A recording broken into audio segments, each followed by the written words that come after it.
갈라디아서 5장 22절에서 26절 말씀 우리 찾으셨으면 우리 합독하도록 하겠습니다. 자, 22절에서 26절입니다. 함께 합독합니다.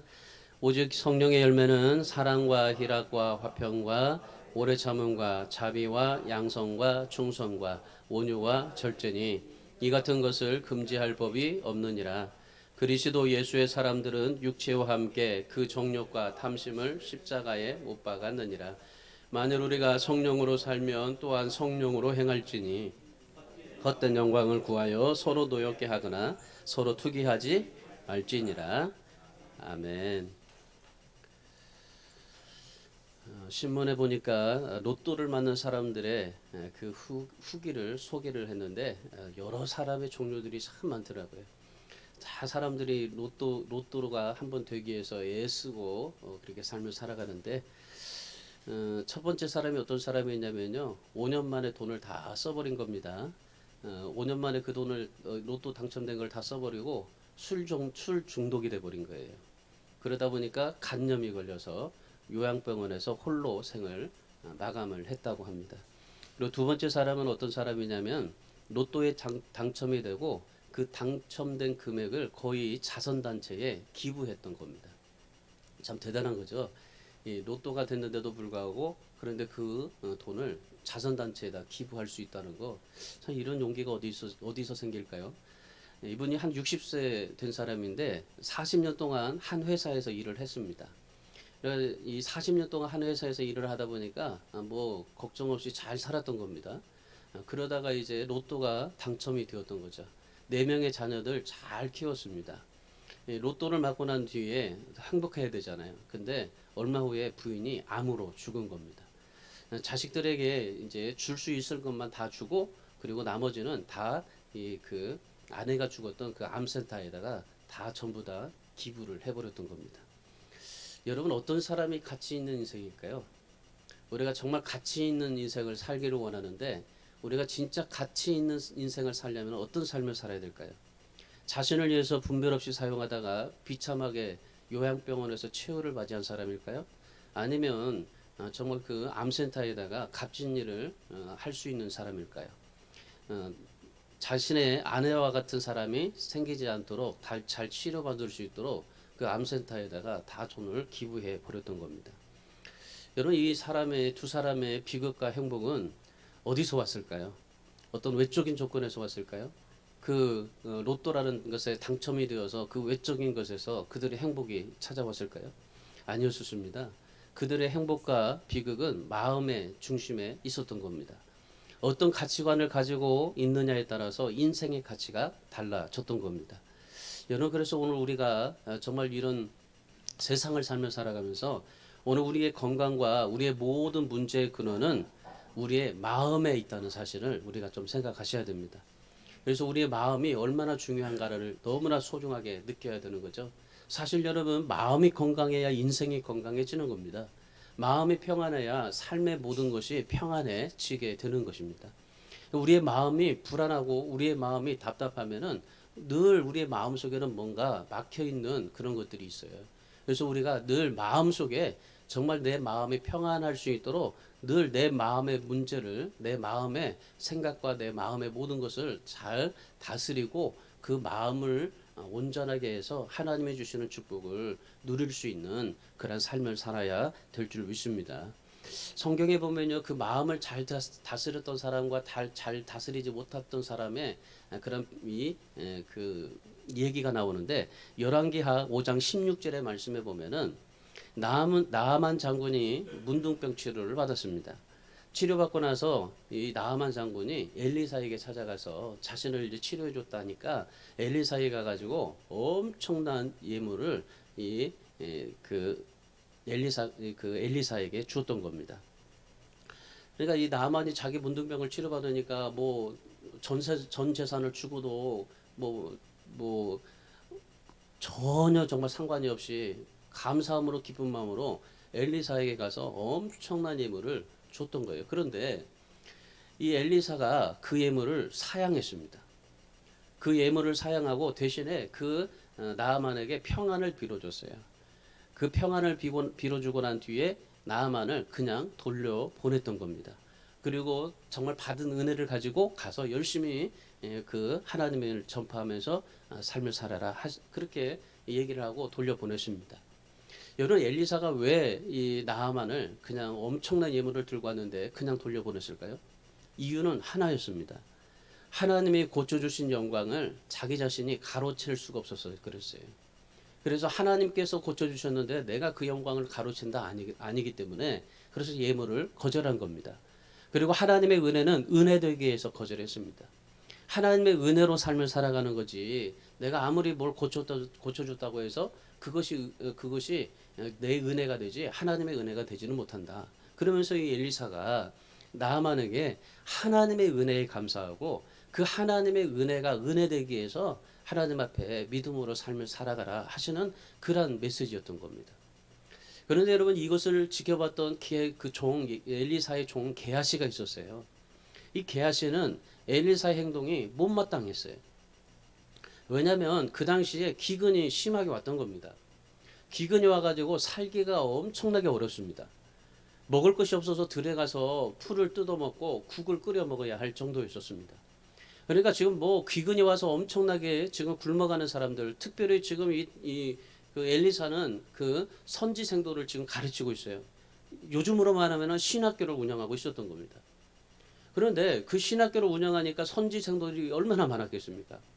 근데 나아만이 재물을 많이 주고 갔는데 그 재물만 있으면은 선지생도들에게 양식도 주고 그리고 정말 아주 유용하게 쓸 수가 있었는데 근데 한 푼도 받지 않고 그냥 돌려보내니까 이 게하시가 화가 난 거예요. 뭐 게하시를 보면은 게하시도 화가 날 법입니다. 뭐 그렇게 정말 이 많은 재물을 줬는데 그냥 돌려보내는 엘리사가 이해가 되지 않았던 거죠.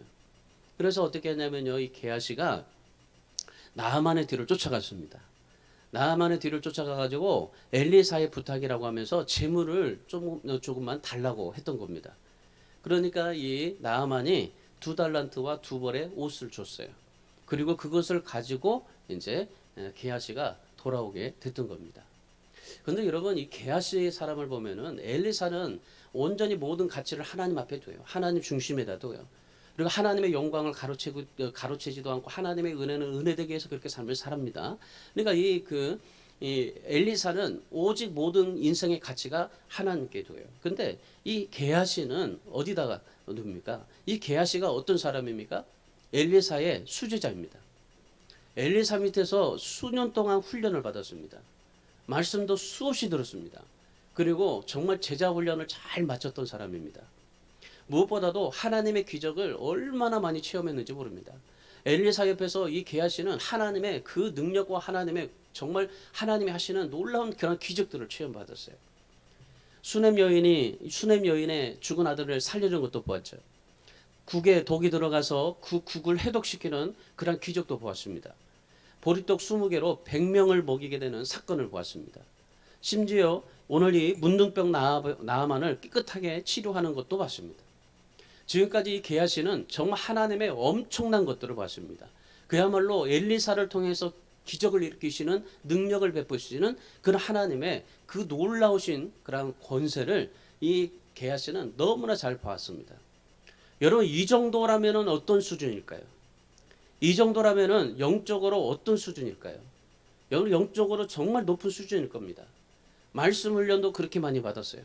기도도 그렇게 잘했습니다. 그런데 실제 삶을 들여다보니까 세상 사람들보다도 못한 가치관을 가지고 있었던 것입니다. 한마디로 이 게하시는 말씀은 있지만은 근데 그에게 삶이 없었어요. 그러니까 말씀을 내가 가지고는 있지만은 그 말씀이 삶이 되게 하지 못하게 삶을 살았던 겁니다.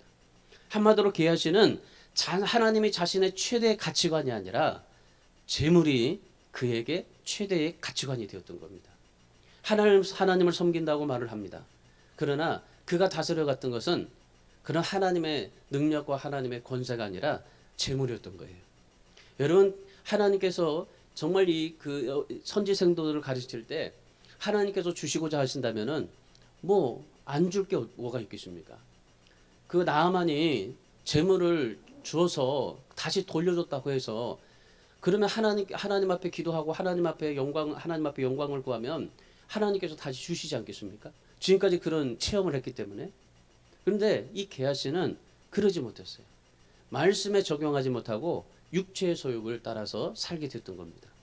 그러다 보니까 오늘 본문의 말씀을 우리가 비춰볼 때 성령의 소욕을 따라서 살지 않았던 게하시라고 그렇게 표현을 하게 하는 겁니다. 여러분, 오늘 우리도 우리 마음속에 하나님의 기뻐하실 가치관을 가지셔야 됩니다. 하나님이 기뻐하실 영적인 가치관을 가지셔야 돼요. 우리가 진짜 여러분 행복하기를 원한다면은 우리가 육체의 소욕이 아니라 성령의 소욕을 따라서 살아야 된다라는 것이 오늘 본문에서 사도 바울이 메시지를 전하는 내용입니다.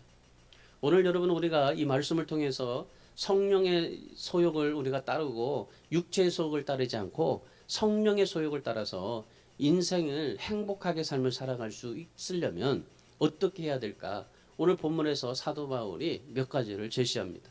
오늘 우리 모든 주안의 교회 성도 여러분이 진짜 인생을 행복하게 살 수 있는 그러한 아름다운 그런 삶이 될 수 있기를 주님의 이름으로 축복합니다.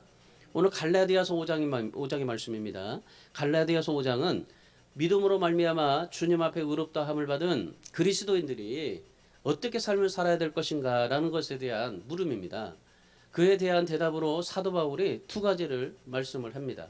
1절에서 12절까지 말씀을 통해서 주님이 주신 자유를 어떻게 지키면서 그것을 누리고 하나님 안에서 행복한 삶을 살아갈 수 있을까라는 것을 말하고, 그리고 13절부터 26절까지 그 자유를 누리기 위해서 성령의 소욕을 따라 살아야 된다라고 말씀하고 계십니다. 구체적으로 오늘 15장에서 이 사도 바울이 네 가지 명령을 합니다. 첫 번째는 성령을 쫓아 행하라. 둘째는 성령의 인도하심을 받으라. 셋째는 성령의 열매를 맺으라. 넷째는 성령의 소욕으로 살자. 그러니까 이 사도 바울이 우리가 진짜 인생에 행복하려면 참된 가치관을 가지고 하나님을 기쁘시게 하려면은 어떻게 삶을 살아야 되는가? 결론으로 말하면은 성령의 소욕을 따라서 살아야 된다라고 말씀하고 계시는 겁니다. 그래야만이 우리 인생이 행복할 수 있다는 겁니다. 그렇다면 오늘 우리가 어떻게 하면 인생을 행복하게 살고 성령의 소욕을 따라서 살면 하나님이 기뻐하실까? 하나님을 기쁘시게 할 수 있는 그런 신앙, 믿음이 무엇일까? 오늘 사도 바울이 세 가지를 제시합니다. 첫 번째는 마음의 장벽을 깨뜨려야 됩니다. 24절 말씀 보십시오. 24절 함께 있습니다. 그리스도 예수의 사람들은 육체와 함께 그 정욕과 탐심을 십자가에 못 박았느니라. 무슨 말입니까? 믿는 사람들은 그리스도와 함께 십자가에 못 박힌 사람이라는 겁니다. 우리 안에 있는 그 욕망까지 십자가에 못 박은 사람, 그것이 그리스도인이라는 겁니다. 여러분, 그리스도인은 십자가에 이미 못 박힌 사람이고 우리의 욕망까지 못을 받아서 정말 우리가 그리스도로 삶을 살아가는 사람이라는 말이죠. 그런데 여러분, 우리가 그리스도인이라고 말하면서도 실질적으로 우리가 그리스도인답게 삶을 살아가고 있습니까? 우리 마음속에 얼마나 장벽들이 많습니까? 상처가 있죠. 불신이 있죠. 해결할 수 없는 장벽들, 문제들. 여러분, 이거 정말 우리가 인생을 살면서 내가 하나님을 믿고 그리스도인이면서도 무수하게 이런 장벽들이 우리에게 너무나 많습니다. 예수를 믿어도 이것 때문에 내 마음이 짓눌려 가지고 자유하지 못하고 고통 속에서 살 때가 참 많습니다. 오늘 이 사도 바울이 5장의 1절부터 지금 말씀하시면서 우리에게 말하는 것은 뭡니까? 진정 우리가 하나님 앞에서 행복한 인생을 삶을 살아야 되는데 이 갈라디아 교인들이 그러지 못했단 말이죠. 갈라디아 교인들이 진짜 행복하게 삶을 살아가야 되는데 그렇게 살지 못한 겁니다. 왜 그럴까요? 마음에 짓눌려 있어서, 그리고 정말 성령의 뜻대로 삶을 살지 못하다 보니까, 그러니까 이 갈라디아 교인들이 마음의 진정한 행복을 누리지 못하고 살게 됐던 겁니다. 여러분, 그렇다면 오늘 우리 안에 있는 장벽은 어떻게 깨뜨려야 됩니까? 우리 안에 수많은 그런 장벽들이 있는데 우리 안에 있는 장벽을 어떻게 깨뜨릴 수 있어야 될까요? 오늘 사도 바울은 한 가지로 제시합니다. 그걸 뭐라고 말합니까? 십자가에 못 박으라. 우리 안에 있는 정말 많은 장벽들, 상처들, 불신들, 해결하지 못할 문제들, 여러 가지 모든 것들을 십자가에 못 박으라. 십자가에 못 박히면 우리 장벽이 깨진다. 여러분 십자가에 못 박으면은 어떤 일이 일어난다고 합니까? 성령이 내 안에 임하신다는 겁니다. 그러면 내가 쌓아놨던 것들, 내가 쌓아놨던 장벽들, 이런 장벽들을 성령께서 깨뜨리신다는 겁니다. 그러니까 내 안에 있는 장벽을 내가 깨뜨려 보려고 애쓰지 않아도 된다는 겁니다. 우리는 정말 내 안에 있는 모든 그런 문제들, 이러한 장벽들을 깨뜨리려고 무수하게 애써요.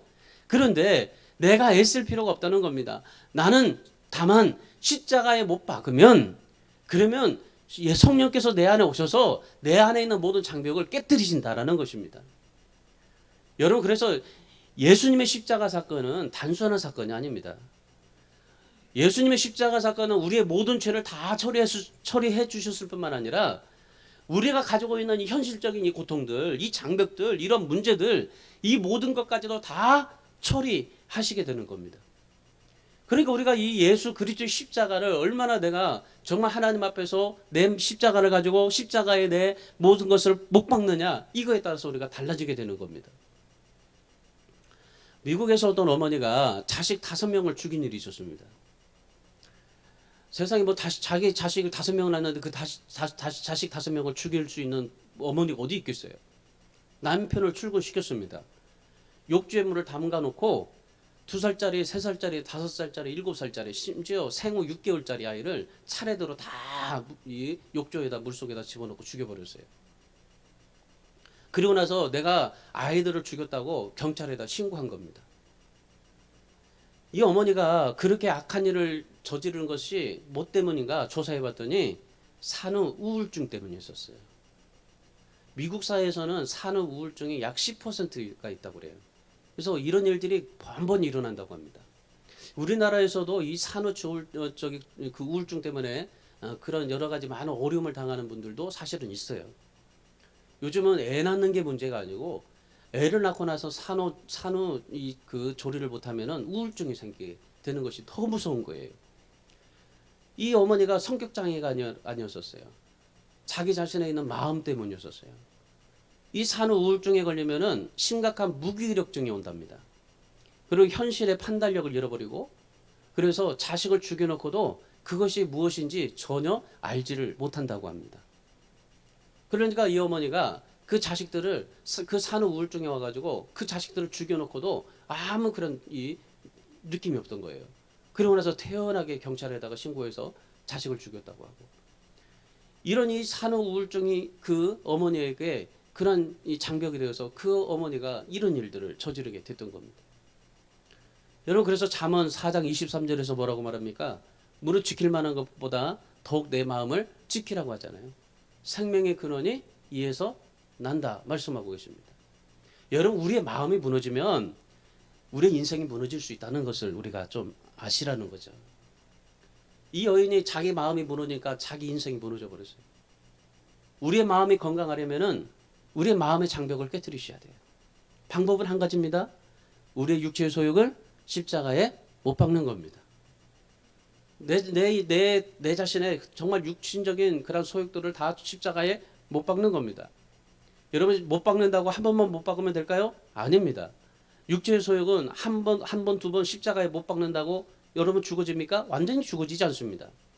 한두 번 우리가 은혜 받아서 이거를 내가 소욕을 받았다고, 소욕을 내가 못 받았다고 없어지지 않습니다. 언제든지 다시 우리의 육체의 소욕은 언제든지 다시 올라와요. 그러니까 우리 안에 있는 이 육체의 소욕은 절대로 십자가에 못 박히지 않게 하는 겁니다. 그러니까 우리의 소욕은 어떻게든지 십자가에 못 박지 않게 해요. 근데 우리는 성경은 뭐라고 말합니까? 십자가에 못 박으라. 그러면 성령께서 그 모든 것을 다스려 주겠다고 말씀하시는 거예요. 그러니까 우리의 육체의 소욕과 성령의 소욕이 굉장히 막 부딪히는 거예요. 우리의 육체의 소욕은 십자가에 못 박지 말아라. 성령의 소욕은 자꾸 십자가에 못 박아라. 그래서 우리가 이런 갈등이 오잖아요. 그래서 사도 바울이 얼마나 이런 갈등이 왔는지 로마서에서 뭐라고 말합니까? 오라, 나는 공고한 사람이다. 누가 나를 사망의 몸에서 나를 건져내랴 7장에서 말씀하잖아요. 그러니까 이 우리의 육체의 소욕과 이 성령의 소욕이 자꾸 우리를 부딪히는 거예요. 오늘 여러분이 교회 나올 때도 그랬잖아요. 오늘 내가 교회를 가야 되나? 아니면은 집에 있어야 되나? 이런 육체의 소욕과 이 성령의 소욕이 자꾸 우리를 부딪혀요. 근데 사도 바울이 우리에게 말씀하시는 것은 그 육체의 소욕을 십자가에 못 박으라. 그러면은 성령께서 내 마음을 다스려 주신다라는 겁니다.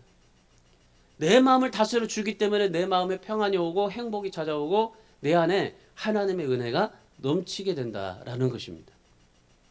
여러분 진짜 우리가 내 마음에 이렇게 다스리지 못하면 그 어머니처럼 우리도 그런 실수를 저질 수 있습니다.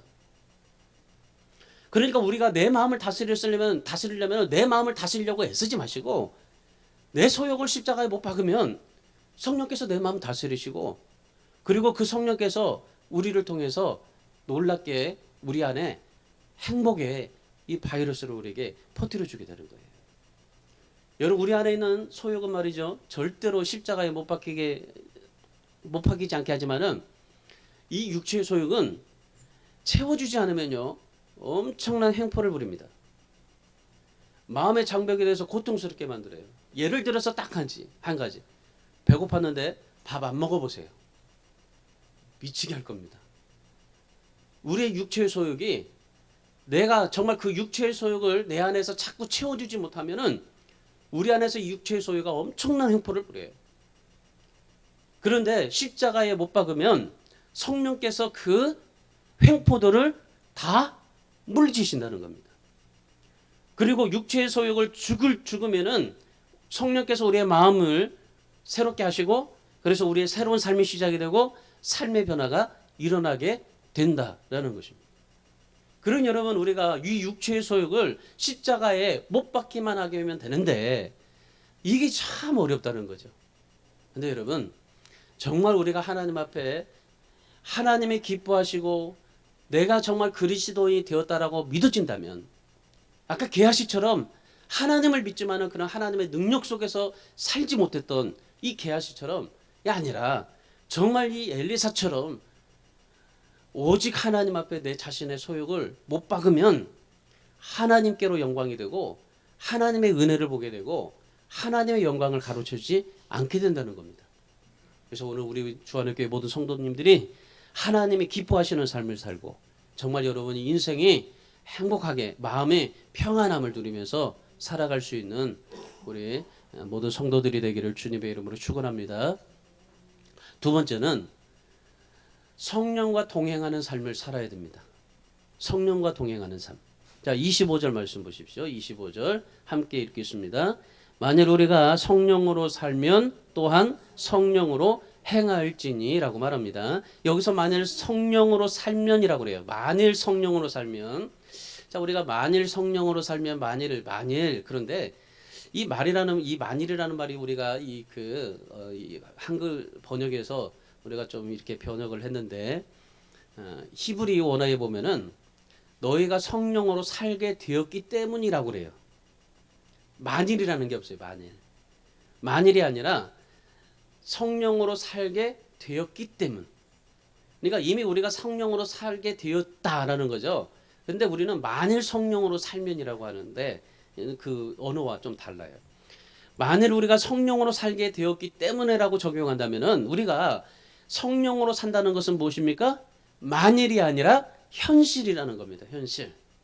그러니까 만일 성령으로 산다는 게 아니라 현실 지금 우리가 현실에서 성령과 살아가고 있다는 겁니다.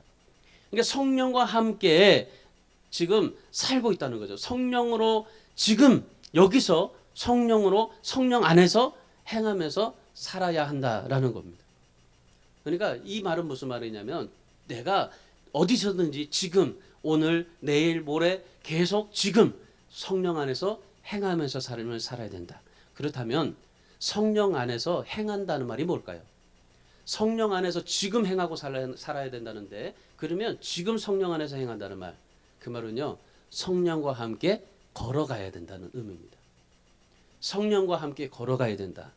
그러니까 성령은 어디에 계셔가지고 내가 필요할 때만 딱 부르시는 것이 아니라 지금 성령이 나와 함께 있기 때문에 그 성령과 함께 지금 걸어가야 한다는 겁니다.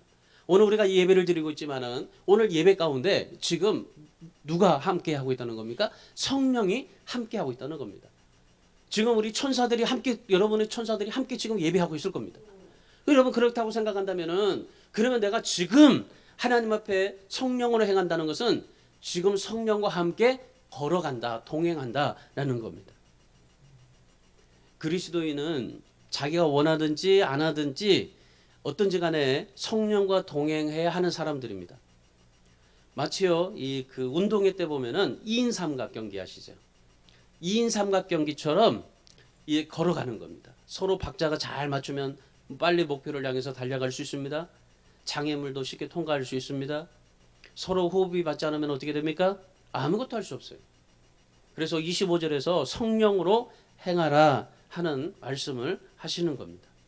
성령으로 행한다는 말은 무슨 말입니까? 함께 동행한다. 그렇다면 여러분 성령 안에서 행하고 성령과 동행하면 어떤 일이 일어날까요? 내가 성령과 동행하면 일어나는 한 가지의 결과가 있습니다. 그게 뭐냐면은 성령의 열매가 나타나는데 그 성령의 열매는 예수님의 성품이라고 말합니다. 그러니까 예수님의 성품이 나에게 맺어진다는 겁니다. 내가 성령과 함께 동행하면 그때 예수님의 성품이 우리에게 쌓여져 간다는 겁니다. 본문 22절, 23절 말씀 보십시오. 22절과 23절 함께 있습니다. 오직 성령의 열매는 사랑과 희락과 화평과 오래 참음과 자비와 양성과 충성과 온유와 절제니. 여러분 이 사랑과 희락과 화평, 오래 참음과 자비와 양선, 충성, 온유, 절제, 우리가 늘 잘 아는 성령의 9가지 열매라고 말을 하죠. 여러분 이 9가지 열매가 예수님의 성품입니다. 이 성품이 우리 안에 맺혀지게 된다는 겁니다. 내가 하나님과 성령과 함께 동행하면서 살면 이 성품이 예수님의 성품, 이 성령의 열매가 우리에게 맺어진다는 겁니다. 쌓여져 간다는 겁니다. 여기서 9가지인데 3가지로 우리가 나눌 수 있어요. 사랑과 희락과 화평은 하나님과 관계 속에서 이루어지는 열매입니다. 그리고 오래 참음, 자비, 양선은 이웃과 관계에서 맺어지는 거고, 충성, 온유, 절제는 나 자신의 관계 속에서 맺어지는 겁니다. 그러니까 하나님과 이웃과 내 자신 속에서 맺어지는 열매들이 맺어지는데, 그런데 어느 때? 성령과 동행할 때. 성령과 동행할 때 이런 성령의 열매가 맺어지게 된다는 겁니다. 이런 성품의 열매가 우리 마음에 있으면은 오늘 우리는 진짜 가치 있는 인생이 되고 마는 겁니다.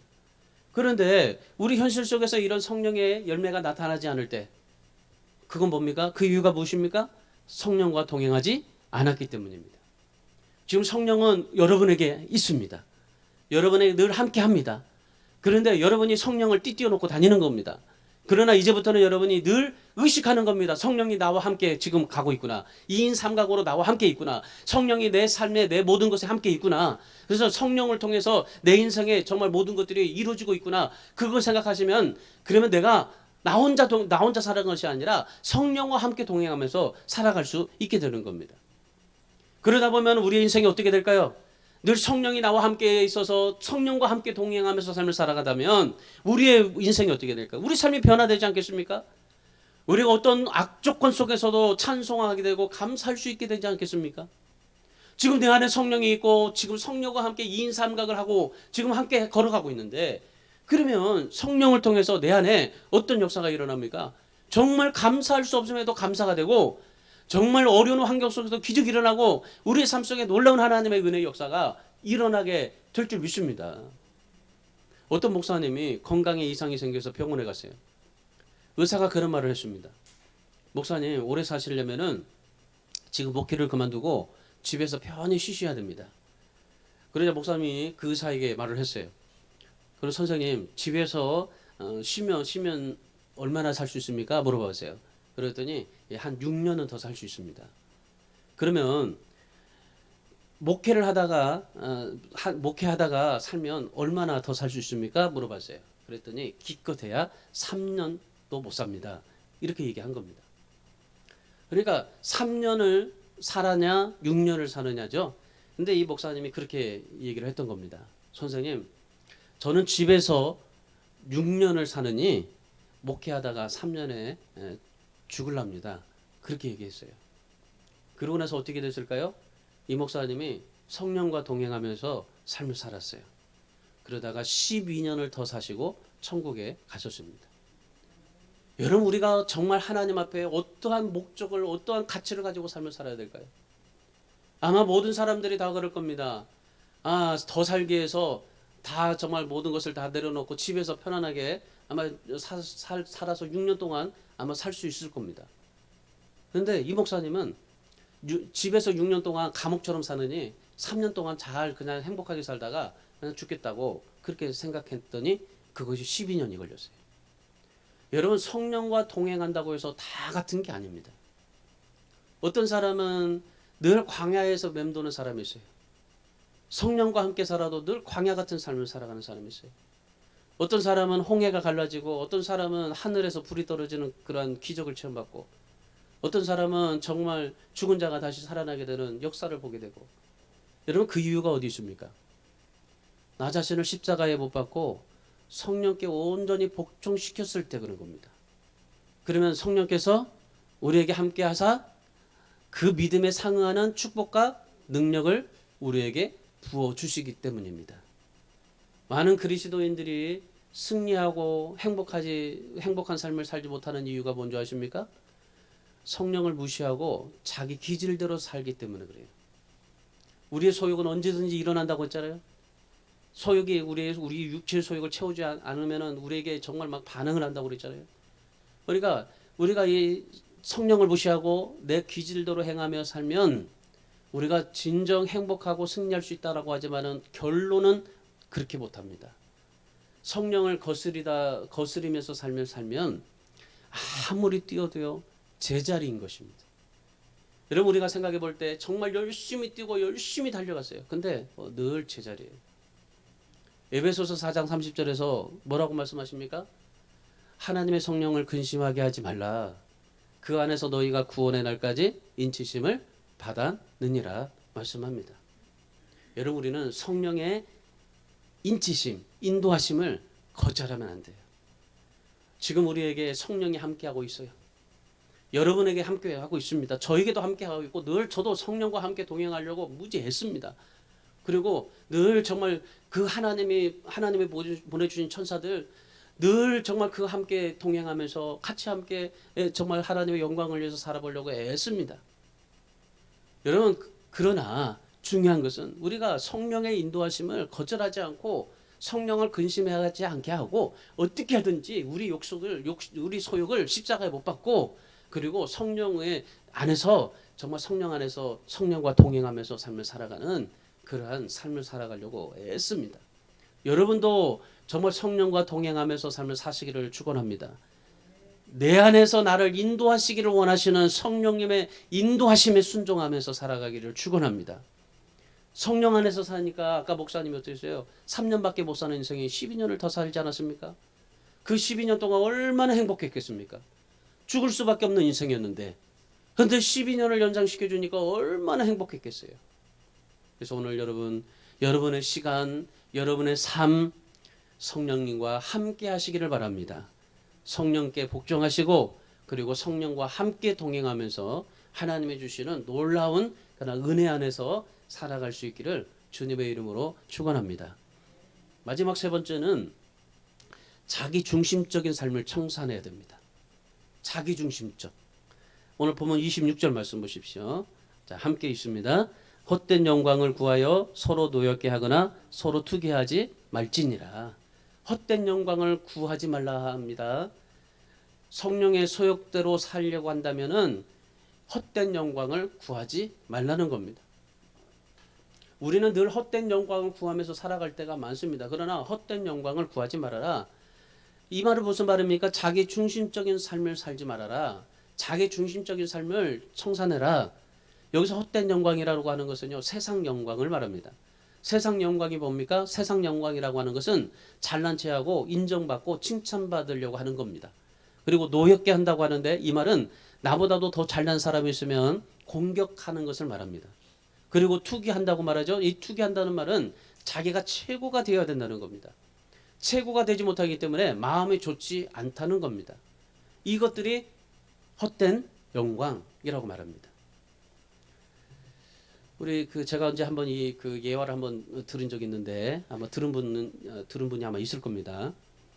어떤 남자 집사가 자기는 매일 출근해서 고생하는데 마누라를 보니까 하루 날 그냥 집에서 빈둥빈둥 노는 것 같아서 이 그 남편이 늘 출근하면서 이 그 아내를 못마땅하게 생각했어요. 불만을 가졌습니다. 그래서 어느 날 하나님 앞에 이 남편이 간절히 기도를 드렸던 겁니다.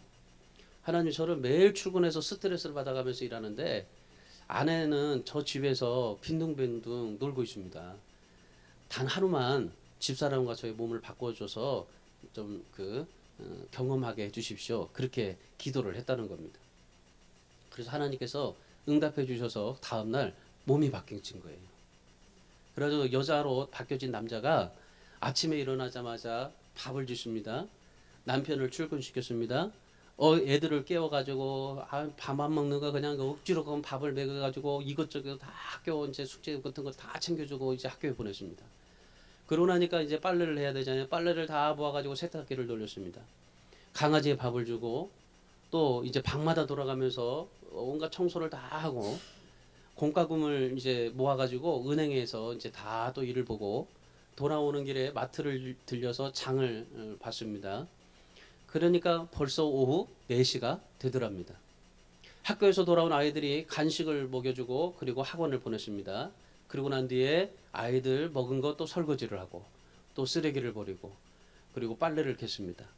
한숨을 이제 다 돌리고 보니까 오후 7시가 된 겁니다. 7시가 되니까 이제 어떻게 해요? 남편이 또 퇴근할 때잖아요. 그러니까 허겁지겁 또 밥과 반찬을 만들었습니다.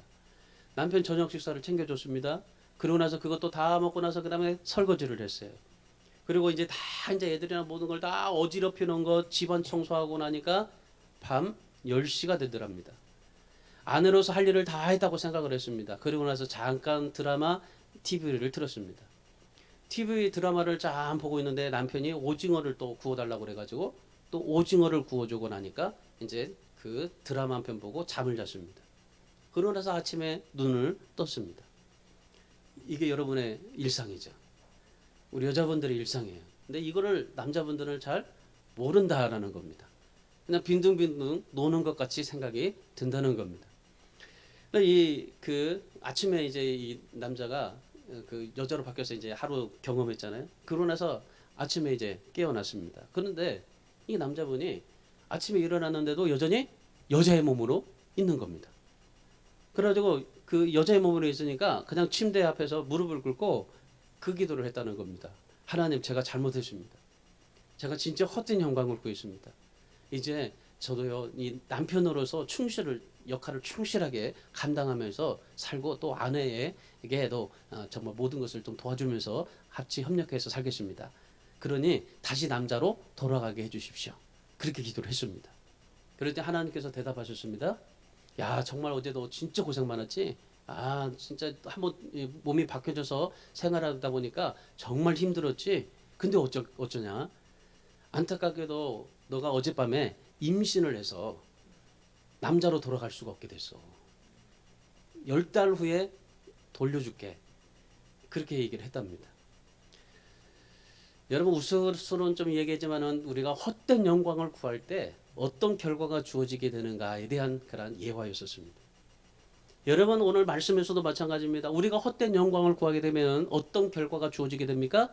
오늘 말씀에서 노하거나 질투하게 된다라고 말씀합니다. 우리가 헛된 영광을 구하면 노하거나 질투한다. 우리가 자기 중심적인 것을 청산하고 성령으로 살면 어떻게 된다? 바꿔진다. 그래서 우리 자기 중심적인 생각은 성령의 생각이 절대 아니다라는 것입니다. 성령의 마음은 얼마나 모았는지, 내가 얼마나 살았는지, 얼마나 내가 정말 얼마나 내 인생에 행복하게 만들었는지에 대해서 따지지 않습니다. 결정하지 않아요.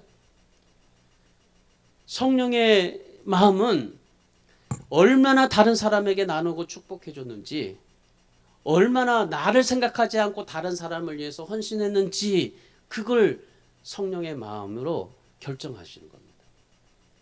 여러분, 성령의 마음과 우리의 마음은 다릅니다. 내 자기중심적인 것과 성령의 마음은 다릅니다. 내 자기적인 중심적인 것은 어떻게든지 모으려고 합니다. 악착같이 모으려고 합니다. 나의 욕심대로 살려고 합니다. 그런데 성령의 마음은 어떻게든지 악착같이 모았던 것을 나누고 베풀어주고 축복하는 삶을 살으려고 합니다. 지금까지 내가 욕심으로 나의 정말 자기중심적인 나의 욕심으로 삶을 살았던 것을 이제는 사랑하고 영혼을 구원하는 삶을 살아가려고 애쓰는 겁니다. 그러니까 나의 자기중심적인 것과 성령의 마음이 다른 겁니다. 그러니까 우리는 얼마나 헛된 영광을 구하면서 살고 있는지를 우리가 생각해 보셔야 하는 겁니다. 우리가 정말 하나님 앞에 삶을 살아갈 때 우리가 헛된 영광을 구하면서 살아갈 때 너무 많습니다. 여러분 노아 방주를 보십시오. 노아 방주에는 그 노아 방주에 그 배가 있는데 배에 키가 없었어요. 키가. 노아는 자신의 의지대로 배를 움직이지 않았습니다. 자기가 배를 정말 열심히 만들어 놓고 그 배에 어떻게 움직일까 해서 그 어떤 그런 노도 만들지 않고 아무것도 만들지 않았어요. 노아는 오직 하나님의 말씀에 따라서 하나님의 섭리에 따라서 거의 약 1년 동안을 그 키가 없이 하나님이 움직이시는 대로 방주 안에서 움직이면서 삶을 살았어요. 어디를 가시든지 무엇 하든지 따지지 않았습니다. 하나님 앞에 하나님이 움직이시는 대로 그리고 하나님께서 어디에 정착하시는 대로 어디든지 뭐든지 모든 것을 이 하나님의 뜻 가운데 섭리 가운데 움직였던 겁니다. 그러니까 그 노아 방주 안에는 키가 없었어요. 자동차 키가 없었어요. 여러분 오늘 우리도 마찬가지입니다. 노아 방주에 키가 없었듯이 우리 인생에 내 인생의 자기중심적인 키를 내려놓으셔야 되는 겁니다. 우리 자기중심적인 키로 이 키를 돌려서 어디든지 가고 싶어요. 우리는. 그러나 내 인생의 키를 내려놓고 노아방주처럼 키가 없는 노아방주처럼 성령이 이끄시는 대로 순종하면서 그 노아 방주를 안전하게 정착시켜 주시고 그리고 노아의 방주에서 나오게 하시고 새로운 인생을 살게 하신 하나님, 그 하나님 앞에 오늘 우리도 그렇게 하나님이 성령을 통해서 나를 인도해 주신다는 사실을 믿고 의지하고 살 때 우리 안에 성령의 역사가 나타나게 될 줄 믿습니다. 성령의 소욕을 따라서 살기 위해서 내가 하나님 앞에 어떻게 해야 될까? 적용의 몇 가지 말씀을 드리겠습니다. 말씀과 기도 시간을 많이 보내십시오. 말씀과 기도 시간을 멀리한 채 여러분 뭐 직장 잘 되게 해달라고 로또 되게 해달라고 여러분 결코 원하는 대로 되지 않는 것을 보게 될 것입니다. 하나님의 말씀과 기도를 더 가까이 하시고 그리고 또 한 가지 성령과 함께 동행해지려고 애써 보십시오. 그러면 길이 열리게 될 줄 믿습니다. 우리 사랑하는 성도 여러분, 자기중심적인 것, 성령의 내 육체의 소욕 다 십자가에 못 박고 오직 예수 그리스도 한 분만을 구하고 성령과 동행하면서 살아가는 우리 주안의 교회 모든 성도들이 다 되시기를 주님의 이름으로 축원합니다. 여러분 한 분 한 분이 예수님의 성품을 많이 맺었으면 좋겠어요. 성령과 동행하면서 살다가 오늘 성령의 9가지 이 열매가 여러분에게서 정말 많이 맺혀졌으면 좋겠습니다. 그래서 성령과 함께 한 걸음 한 걸음 동행하면서 살다가 예수님의 성품의 열매를 풍성하게 맺어지는 저와 여러분이 되시기를 주님의 이름으로 축원합니다.